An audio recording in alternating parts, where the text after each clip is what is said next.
ഒരു നിമിഷം പകച്ചുപോയ ദേവൻ കണ്ണുകൾ അടച്ചു തുറന്നു. അവന്റെ ശരീരത്തിലൂടെ ഒരു വിറയൽ പടർന്നു. അങ്കിൾ! അതൊരലർച്ചയായിരുന്നു. ദേവേട്ടാ! മാനുവലിനെ താങ്ങി നിന്ന ജെനി അലറി വിളിച്ചു. ദേവന്റെ മനസ്സിലൂടെ ആ നിമിഷം കടന്നുപോയി. തന്നെ ലക്ഷ്യം വെച്ച് പാഞ്ഞു വരുന്ന പീറ്റർ. ഒരു നിമിഷം തനിക്ക് പ്രതിരോധിക്കാൻ കഴിഞ്ഞില്ല. പെട്ടെന്ന് തന്നെ തള്ളി മാറ്റിക്കൊണ്ട് അങ്കിൾ മുന്നോട്ട് കുതിച്ചു. അവന്റെ കണ്ണുകൾ നിറഞ്ഞൊഴുകി. അങ്കിൾ! അങ്കിൾ! രക്തത്തിൽ കുളിച്ചു കിടന്ന മനുശങ്കർ ഒന്ന് ഞരങ്ങി. ദേവൻ പെട്ടെന്ന് അയാളെ വാരിയെടുത്തു. മുറിവിൽ നിന്നും രക്തം വാർന്നൊഴുകി. മോനെ, ഒന്നുമില്ല, കരയില്ലേടാ. എന്തിനാ അങ്കിൾ എനിക്ക് വേണ്ടി? അങ്കിൾ ജീവിതം തുടങ്ങിയല്ലേ ഉള്ളൂ. അവൻ പൊട്ടിക്കരഞ്ഞു. എന്താടാ ഇങ്ങനെ? കൊച്ചു കുട്ടികളെ പോലെ. നിനക്ക് വേദനിച്ച എനിക്ക് സഹിക്കുവോ? കണ്ണാ, നീ എന്റെ മോൻ തന്നെയല്ലേ? ദേവേട്ടാ, അങ്കിളിനെ നമുക്ക് അകത്തെത്തിക്കാം. വേഗം വേഗം വാ ദേവേട്ടാ. ജെന്നി പറഞ്ഞതും ദേവന് ബോധം വന്നു. ദേവൻ അയാളെ കയ്യിൽ കോരിയെടുത്തു. രക്തത്തിൽ വഴുതിയതും ജെന്നി പെട്ടെന്ന് മനുവിനെ താങ്ങി പിടിച്ചു.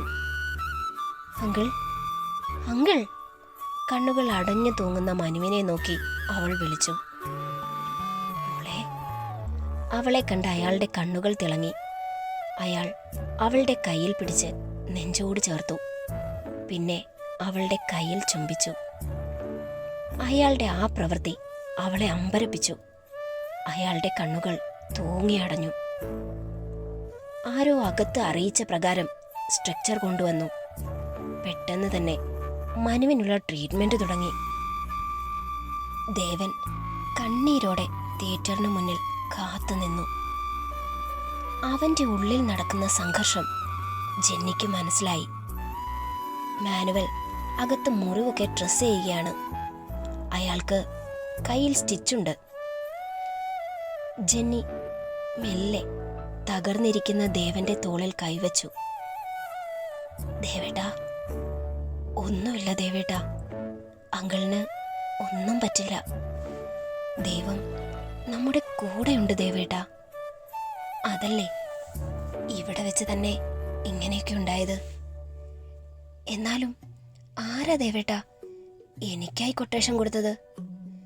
ദേവൻ ഒന്ന് ഞെട്ടി. ദേവേട്ടാ, അത് ജെന്നി വല്യച്ഛനാണോ ദേവേട്ടാ? അല്ലടാ, എന്റെ അച്ഛൻ. ദേവേട്ടാ! വിശ്വസിക്കാനാകാതെ അവൾ അവനെ നോക്കി. അതേടാ, എന്റെ അച്ഛൻ. നീ ശരിക്കും ആരാണെന്ന് അറിഞ്ഞിരുന്നേ അച്ഛൻ ഒരിക്കലും ഇത് ചെയ്യില്ലായിരുന്നു. അതെന്താ ദേവേട്ടാ അങ്ങനെ? ഞാൻ ആരാണെന്ന് അറിഞ്ഞിരുന്നെങ്കിലെന്ന് ദേവൻ പതറി. അവന്റെ കണ്ണുകളിലെ പതർച്ച അവൾക്ക് മനസ്സിലായി. അവളുടെ ഉള്ളിൽ സാറയുടെ വാക്കുകൾ പതഞ്ഞു പൊങ്ങി. ഒപ്പം ദേവന്റെ സന്തോഷവും പ്രവൃത്തിയും. അവൾ അവനെ അമ്പരന്ന് നോക്കി. പിന്നെ അവന്റെ മുന്നിൽ ചെന്ന് നിന്ന് ചോദിച്ചു, ദേവേട്ടാ, പറ ദേവേട്ടാ, ഞാൻ ആരുടെ മകളാണെന്ന് ദേവേട്ടനറിയാം. ദേവൻ കണ്ണുകൾ നിറച്ചു.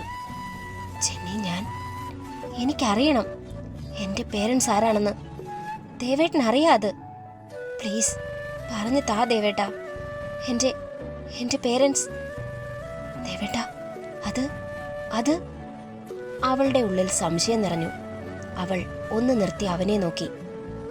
അതെ ജെന്നി, നിന്റെ യഥാർത്ഥ പേരൻസ് എൻ്റെ അങ്കിളും ടീച്ചറുമാണ്. ദേവേട്ടാ! ഞെട്ടലോടെ ജെന്നി അവനെ നോക്കി. ജെന്നി! ദേവൻ എണീറ്റ് അവളുടെ മുഖം കയ്യിലെടുത്തു. നിനക്ക് ഓർമ്മയില്ലേടാ അന്ന് ടീച്ചർ പറഞ്ഞ സ്റ്റോറി? അതേ സ്റ്റോറി തന്നെയാ അങ്കിളും പറഞ്ഞത്.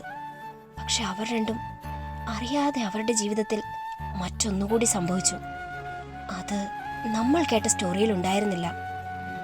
ടീച്ചർ വീണ വീഴ്ചയിൽ തല മരത്തിലിടിച്ചു.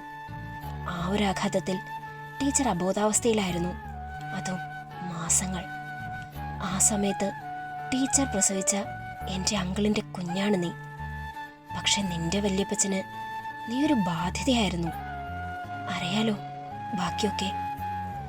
നിശ്ചലയായി നിന്ന് അവളുടെ കണ്ണുകൾ മാത്രം നിർത്താതെ പെയ്തു. ജെന്നി, നീ എൻ്റെ അങ്കിളിൻ്റെ മോളാണെന്നുള്ളതിന് മറ്റൊരു തെളിവ് വേണോ നിനക്ക്? അവൻ അവളുടെ കണ്ണുകളിലേക്ക് നോക്കി. നിന്റെ ഈ വെള്ളാരം കണ്ണുകൾ, അത് മാത്രം പോരെ ജെന്നി? ഞാൻ പണ്ടൊരിക്കൽ പറഞ്ഞത് ഓർമ്മയുണ്ടോ? എൻ്റെ അങ്കിളിൻ്റെ കണ്ണുകൾ അത് നിന്റേതുപോലെ തന്നെയാണെന്ന്. അതേ ജെന്നി, നീ ജനിച്ചത് തന്നെ ഈ ദേവന് വേണ്ടിയാ. കണ്ണുകൾ നിറഞ്ഞൊഴുകുന്ന അവളെ അവൻ നെഞ്ചിലേക്ക് വലിച്ചിട്ട് മുറുകെ പിടിച്ചു. അപ്പോ എൻ്റെ അച്ഛനാണ് അകത്ത് മരണത്തോട് മല്ലിടുന്നതല്ലേ ദേവേട്ട? പൊട്ടിക്കരഞ്ഞുകൊണ്ട് ജെന്നി അവന്റെ നെഞ്ചിൽ മുഖം അമർത്തി. അതേ പൊന്ന, നിന്റെ അച്ഛൻ. എൻ്റെ അമ്മയ്ക്ക് അറിയില്ലല്ലേ ഞാൻ അവരുടെ മകളാണെന്ന്? ഹൃദയം പിളരുന്ന വേദനയോടെ ദേവൻ തലയാട്ടി. ഈശോയെ, എന്തൊരു ജന്മമാണ് എൻ്റേത്!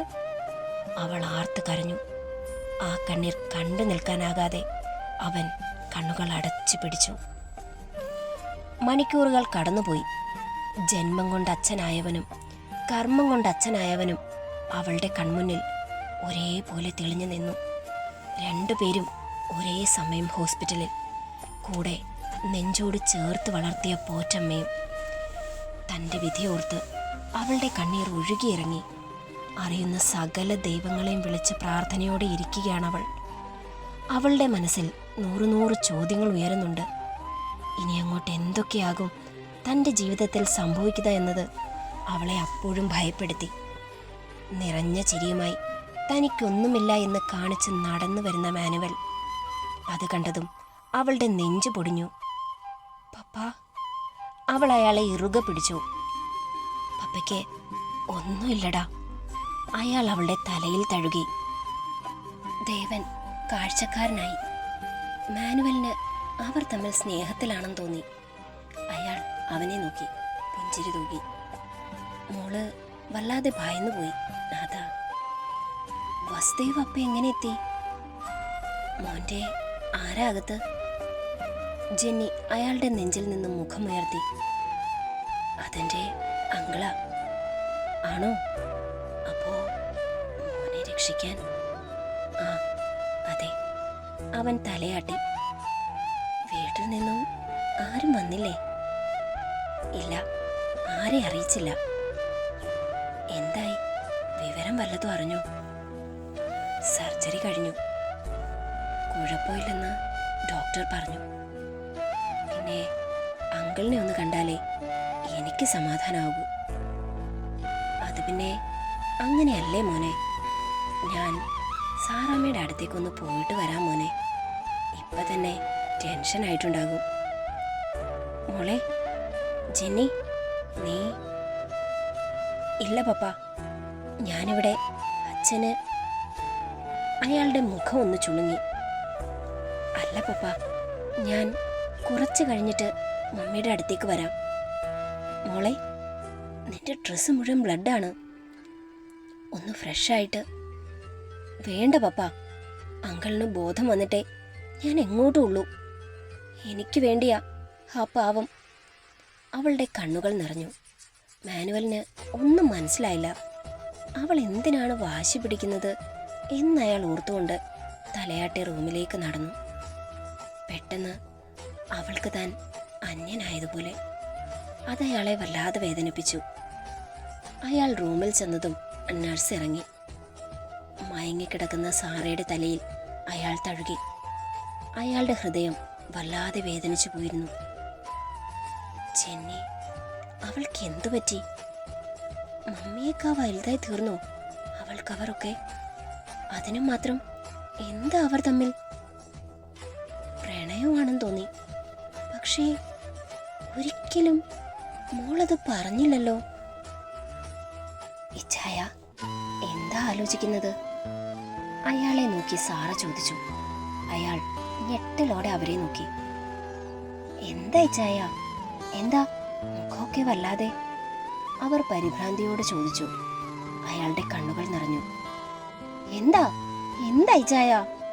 അവർ പിടഞ്ഞെണീറ്റു. അയാൾ ഉണ്ടായതൊക്കെ പറഞ്ഞു. അവരുടെ മുഖത്ത് ഭീതി നിറഞ്ഞു. ഇച്ചായ, നമ്മുടെ മോള്. അവൾ അപ്പുറത്തുണ്ട്, കൂടെ ആ പയ്യനും. അവന്റെ അങ്കിളിനാണ്. മനസ്സിലായി. ഇച്ചായ, എന്തിനാ ഇപ്പൊ ഈ വേദനിക്കുന്നേ? ഞാൻ ഒരു കാര്യം പറയട്ടെ. എന്താടാ? അത് ആ പയ്യനില്ലേ, അവന് നമ്മളെക്കാൾ അവകാശമുണ്ട് നമ്മുടെ ജെന്നിയിൽ. എന്താ സാറാ നീ പറയുന്നത്? അതേ ഇച്ചായ, അവർ രജിസ്റ്റർ മാരേജ് ചെയ്തു. വാട്ട്? അയാൾ ഞെട്ടിപ്പോയി. അതേ ഇച്ചായ. അവർ അയാളോട് ഓരോന്നായി കാര്യങ്ങൾ വിശദമായി പറഞ്ഞു.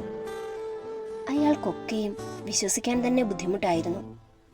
ഇച്ചായ, എനിക്കറിയാം നമ്മുടെ ജെന്നിയെക്കുറിച്ച് ഇങ്ങനെ ഒന്നുമല്ല ഇച്ചായൻ കരുതിയതെന്ന്.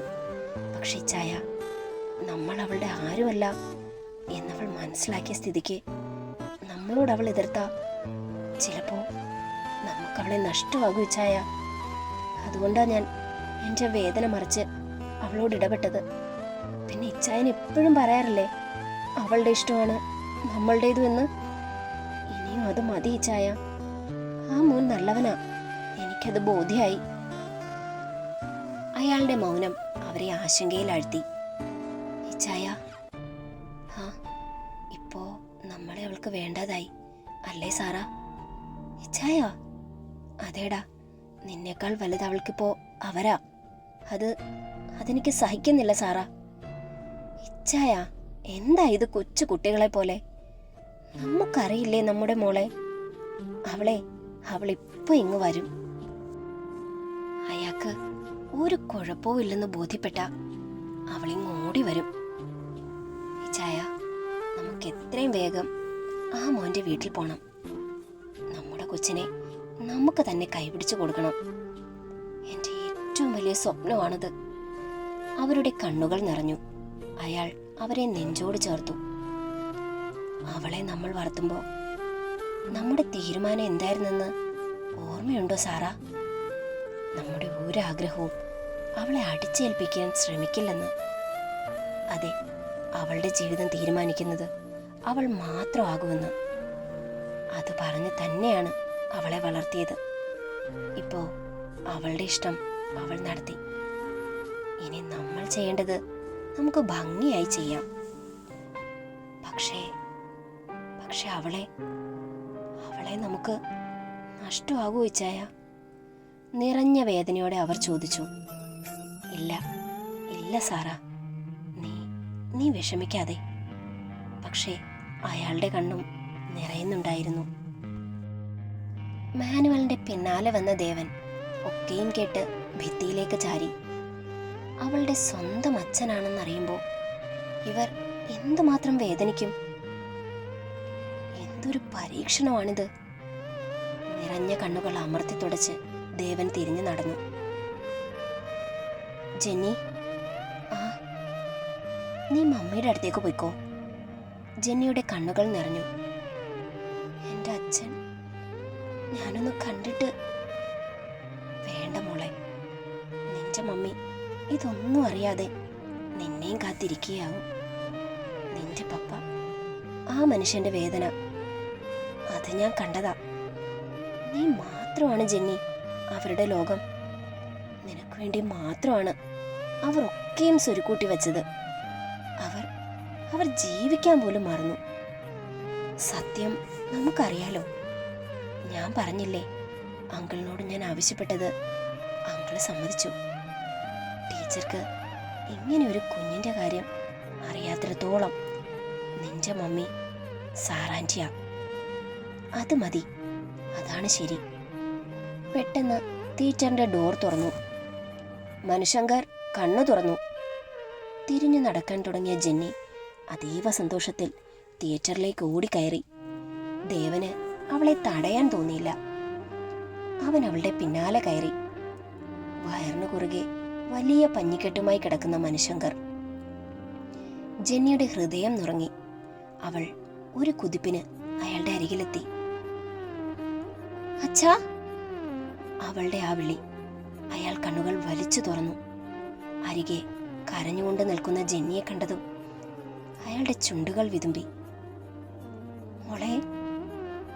അച്ഛാ, ഞാൻ അറിഞ്ഞില്ലല്ലോ എന്റെ അച്ഛനാണിതെന്ന്. കരഞ്ഞുകൊണ്ട് അവൾ അയാളുടെ കൈകളെടുത്ത് ഉമ്മ വെച്ചു. സാരമില്ലടാ, ഞാനും ഒന്നും അറിഞ്ഞിരുന്നില്ല. എന്നിട്ടും എന്റെ മോളെ ദൈവം എനിക്ക് തിരികെ തന്നില്ലേ? ഈ ഒരു നിമിഷം മരിച്ചു പോയാൽ പോലും എനിക്ക് വേദനയില്ല. എൻ്റെ അന്നയെ എനിക്ക് നൽകി, എൻ്റെ പൊന്നു മോളെ എനിക്ക് നൽകി. ഇനി എനിക്ക് മരിച്ചാൽ പോലും ഞാൻ സന്തോഷിക്കും. അയാളുടെ കണ്ണുകൾ നിറഞ്ഞു. അയ്യോ, അങ്ങനെ പറയല്ലേ അച്ഛാ. എനിക്ക് കണ്ട് കൊതി തീർന്നില്ല. എനിക്കറിയില്ലല്ലോ എൻ്റെ അച്ഛനും അമ്മയാണെന്ന്. ഇന്ന് ദേവേട്ടൻ പറഞ്ഞു എല്ലാം. എവിടെ എൻ്റെ കണ്ണൻ? ഒരു തരത്തിൽ പറഞ്ഞ അവനാണ് എനിക്ക് എല്ലാരെയും തിരിച്ചു തന്നത്. എൻ്റെ കണ്ണൻ. അയാളുടെ നിറഞ്ഞ കണ്ണുകൾ അവൾ തുടച്ചെടുത്തു. അങ്കിൾ, ഞാൻ ഇവിടെ തന്നെയുണ്ട്.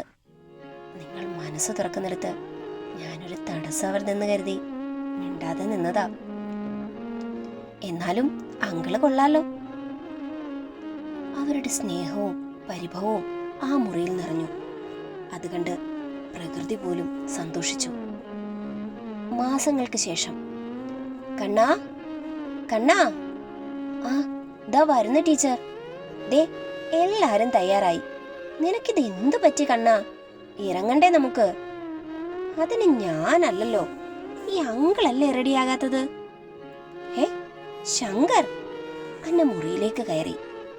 കണ്ണാടിക്ക് മുന്നിൽ നിന്ന് മുടിമിനുക്കുന്ന അവനെ കണ്ട് അന്ന ദേവനെ നോക്കി. അവൻ ചിരിച്ചു. അതെ, എന്താ ഉദ്ദേശം? നിശ്ചയം ശങ്കറിന്റെ അല്ല, മോന്റെയാ. ഓ പിന്നെ, ഇന്നിവനേക്കാൾ ആളുകൾ ശ്രദ്ധിക്കുന്നത് എന്നെയാ, പിന്നെ നിന്നെയും. അവരുടെ വീർത്ത വയറിൽ തലോടിക്കൊണ്ട് അയാൾ ചിരിച്ചു. അയ്യേ, ഈ ശങ്കർ കണ്ണ് നിൽക്കുന്നത് കണ്ടില്ലേ? ഓ പിന്നെ, അവനൊന്നും അറിയാത്ത കുഞ്ഞല്ലേ. ദേവൻ അയാളെ നോക്കി. അതെ, ഞാൻ താഴേക്ക് പോവാ. നിങ്ങൾ പതിയെ വന്നാ മതി. ഇഷ്ടം പോലെ സമയമുണ്ട്.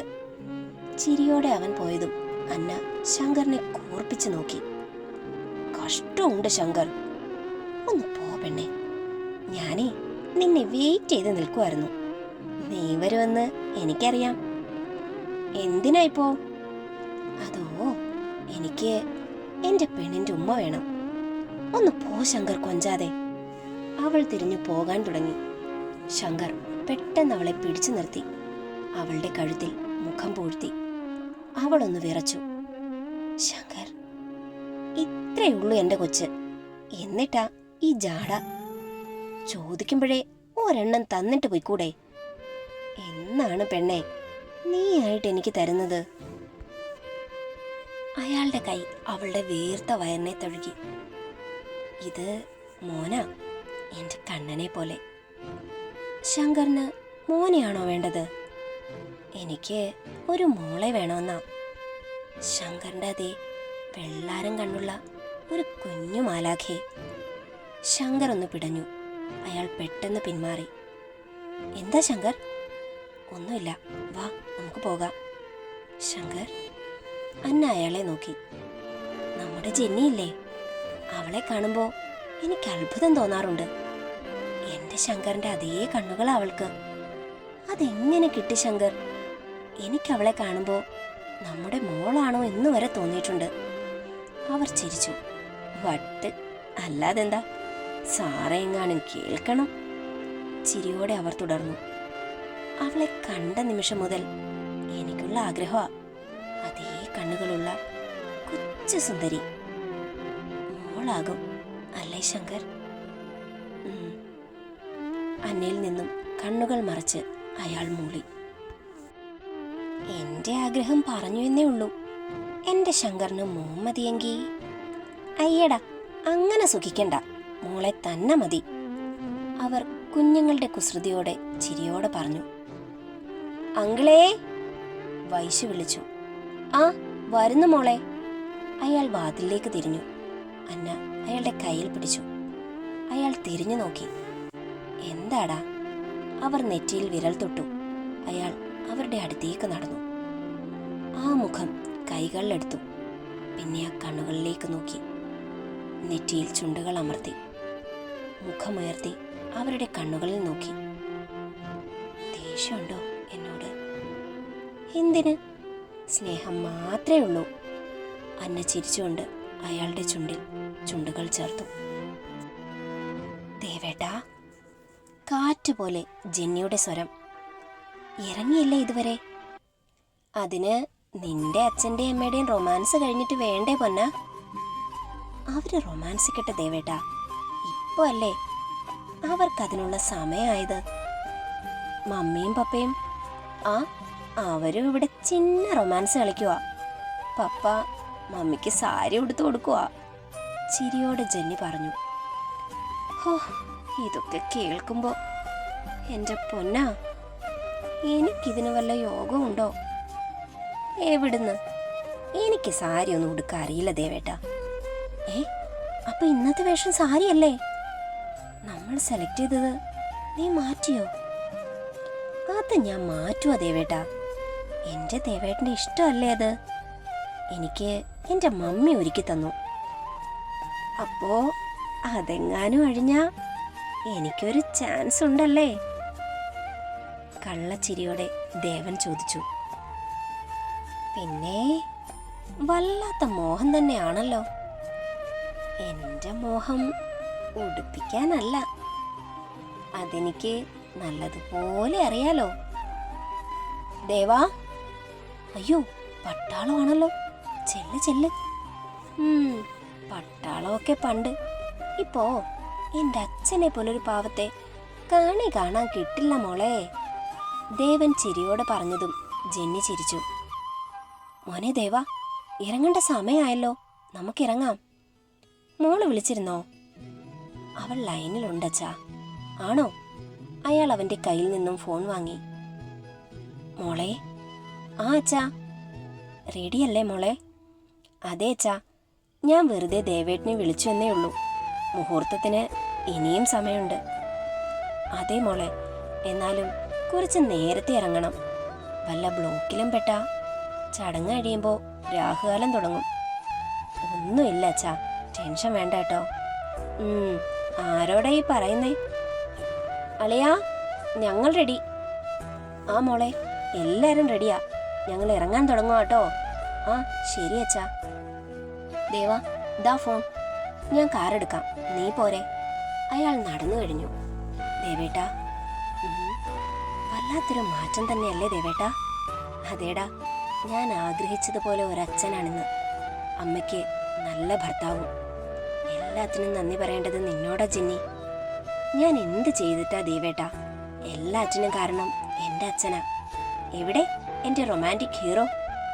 നല്ല റോസ് കുർത്തിയും മുണ്ടും കൂളിംഗ് ഗ്ലാസും ഒക്കെ ഫിറ്റ് ചെയ്ത് ഗ്ലാമറായി നിൽപ്പുണ്ട്. മൂത്ത മോളുടെ നിശ്ചയമല്ലേ, ഒരുങ്ങാതെ പറ്റുമോ? അമ്മയോ? ആന്റിയും സൂപ്പറായിട്ടുണ്ട്. കാണാൻ കൊതിയായിട്ട് വയ്യ. അനിയൻകുട്ടനോട് കൊഞ്ചാൻ കൊതിയാ. ജെന്നിയുടെ സംസാരം കേട്ട് അവൻ ചിരിച്ചു. ഹാളിൽ കൂടി നിൽക്കുന്ന ബന്ധുക്കളുടെ ഇടയിൽ ദേവനും ജെന്നിയും. പേരുകുത്തിയ മോതിരം അവളുടെ നീണ്ട വിരലിൽ ചാർത്തുമ്പോ ദേവൻ അവളുടെ കൈവെള്ളയിൽ ഒന്ന് ചൊറിഞ്ഞു. അവൾ ചിരിയോടെ അവന് മോതിരം ചാർത്തി. സാറയും അന്നയും ശങ്കറും മാനുവലും പുഞ്ചിരിച്ചു. അവരുടെ തോളിൽ കൈയിട്ടുകൊണ്ടുള്ള നിൽപ്പ് ജെന്നി പുഞ്ചിരിയോടെ നോക്കി. എന്റെ അച്ഛന്മാർ. അവളുടെ ഹൃദയം നിറഞ്ഞു. ദേവൻ ചുറ്റും ഒന്ന് നോക്കി. എല്ലാവരും വിശേഷം പറയുന്ന തിരക്കിലാണ്. അവൻ വേഗം അവളുടെ ഇടുപ്പിൽ ചുറ്റിപ്പിടിച്ച് കാവളിൽ ഒരു ഉമ്മയങ്ങ് പാസാക്കി. അവൾ ഞെട്ടി നോക്കി. ഞങ്ങൾ കണ്ടേ, അനി വിളിച്ചു പറഞ്ഞു. പൊടി, നരന്തേ, നീ നിന്റെ സാറിന്റെ കാര്യം നോക്കിയാ മതി. ഞങ്ങളുടെ നേർക്ക് ഒളിഞ്ഞു നോട്ടം വേണ്ട. ദേവൻ കണ്ണുരുട്ടി. അവിടെ കൂട്ടച്ചിരി ഉയർന്നു.